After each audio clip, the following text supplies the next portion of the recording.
Yeah, so food and storytelling go hand in hand. I think it's because of how I was raised, and I can connect with somebody without even putting a plate of food in front of them because I can tell them exactly what was happening on a Sunday afternoon in 1994 when my grandfather was standing at the stove and making sauce all day.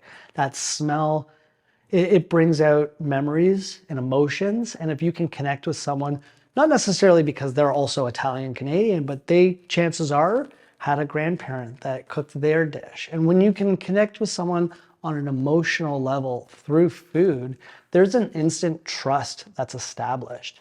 So it's not a matter of like when you're trying to pitch an idea, I'm not trying to win something. I'm trying to connect with someone, and there's no better way to connect with people than over a meal. I was raised to believe that there was no greater achievement than being able to invite people to a table and feed them. That person had an upper hand in how they were kind of seen at the table because you were the connector. And then you brought everyone together and you made people leave happy and full. And they were going to talk about that meal afterwards. And that was kind of who I was when I was 20 with my friends and my buds hanging out. And that's who I am today as a professional. Like when we approach a new like potential business relationship, we invite them for a meal.